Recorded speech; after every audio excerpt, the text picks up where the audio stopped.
আসসালামু আলাইকুম। কি অবস্থা সবার? আমি চলে এসেছি আপনাদের মাঝে নতুন আরেক সুন্দর ভিডিও নিয়ে। সো গাইস, কি অবস্থা সবার? কেমন আছেন সবাই? আশা করি আল্লাহ তাআলার রহমতে অনেক বেশি ভালো আছেন। আমি যে আপনার প্রেম আল্লাহ তাআলার অশেষ রহমতে অনেক বেশি ভালো আছি।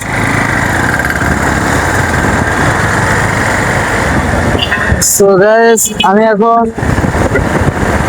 বাহাদুর পার হয়ে আমাদের রাশিয়া রোডে যাচ্ছি। তো এই রোডে আসার সময় একটা খুবই কষ্টদায়ক একটা ভিডিও দেখলাম। তো এই বিষয়টা আপনাদের সাথে শেয়ার করার জন্য আর কি মূলত ক্যামেরাটা ওপেন করা।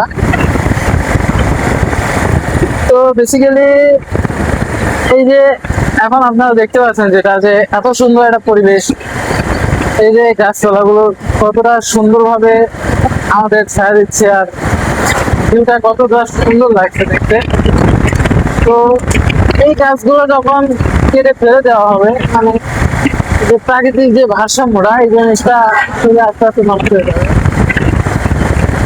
তো মেন বিষয়টা হচ্ছে এইখানে, এই যে এই পাশটায় আপনারা দেখতে পাচ্ছেন, এইখানে দেখেন আমি এই গাছগুলো সেম এখানে এত সুন্দর এই যে এইখানে সুন্দর করে মানে সবাই লোকজন দিয়ে গাছগুলো কেটে কেটে টুকরো করে ফেলে দিচ্ছে। মানে এই যে গাছগুলো কাটতেছে, এই গাছগুলো কাটার কোনো হিসাবেই আসছে না। যেটা বলে প্রাকৃতিক ভারসাম্য রক্ষা করতে হলে অবশ্যই আমাদের গাছপালা লাগানোটা খুবই দরকার। তো ওই গাছগুলো কতটা সুন্দর আমাদের ছায়া দিচ্ছিল, ঠান্ডা একটা পরিবেশ ছিল, রাস্তার সৌন্দর্য বৃদ্ধি করতেছিল। বাট বর্তমান সময়ে এসে এখন এই বিষয়টা দেখে বিষয়টা খুবই খারাপ লাগলো যে গাছগুলো এইভাবে কেটে ফেলে দিচ্ছে। এই বিষয়টা আসলে খুবই দুঃখজনক।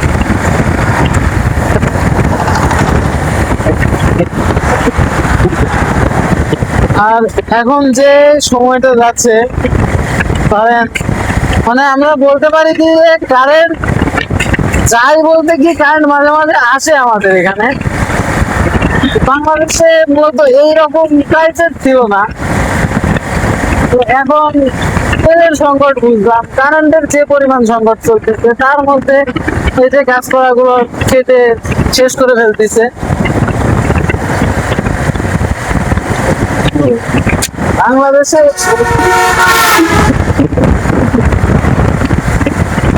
যে গরম পড়তেছে, তার মধ্যে এত এত ক্রাইসিস, এটা মানুষ সারা দিন অফিস করে এসে এমনও সময় দেখছি যে সারা রাত ধরে সে বাইক নিয়ে দাঁড়ায় আছে, মশারি টানায় বাংলাদেশের মানুষ পেট্রোল পাম্পে সিরিয়াল দিচ্ছে, তেল দিচ্ছে। বাংলাদেশের তেলের এমন একটা ক্রাইসিস ধরা পড়ছে না। তো বিষয়টা এমন না করে, বিষয়টা যদি তেলের দামটা যদি বাড়াই দিত আর এই সিন্ডিকেট ব্যবসাটা যদি বন্ধ করা যেত, অবশ্যই আমাদের এত ভোগান্তি হইতে হইতো না, তাই না? আমাদের তো দাম বাড়ানো নিয়ে অত কোনো ইস্যু নাই, আমাদের মূলত মেইন ইস্যুটা হচ্ছে ভোগান্তি নিয়ে। একটা মানুষ সারাদিন অফিস করলো, অফিস করার পরে আবার যদি তার সারা রাত সিরিয়াল দিতে হয়, 4-5 ঘন্টা যদি তার সিরিয়াল দিতে হয়, একটা মানুষের শরীরের তো একটা রেস্টের প্রয়োজন আছে, তার সম্পূর্ণ ক্লান্তি, কি এক অবস্থা, তাই না? তার মধ্যে নাই কারেন্ট। দেশটা এমন একটা পর্যায়ে গেছে, এমন মানে কি যে বলবো, অনেক কিছুই বলতে মন চায় কিন্তু অনেক বাধা বিপত্তির কারণে কোনো কিছু বলা পসিবল না।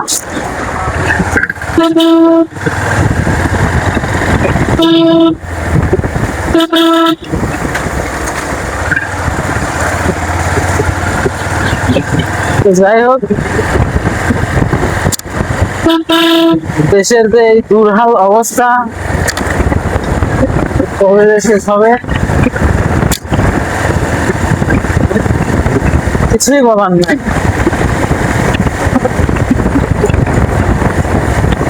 আশা করব যারা দেশের হাই প্রোফাইল চেয়ারে বসে আছেন ইনশাল্লাহ তারা নিশ্চয়ই কোনো না কোনো একদিন দেশের জন্য ভালো কিছু করবেন। এছাড়া বলার মতো আর অন্য কোনো কিছুই বাকি থাকে না।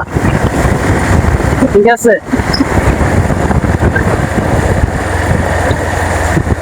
যাই হোক, সবাই ভালো থাকবেন, সুস্থ থাকবেন।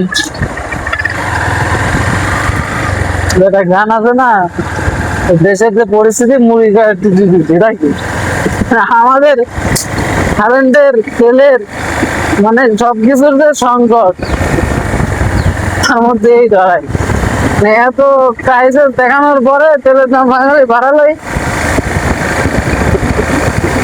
কিন্তু মানে কাহিনী করার পরে ফাইনালি তেলের দাম বাড়াইলো। তারপরেও কি তেলের দাম বাড়ায় লাভ নাই, একই অবস্থা।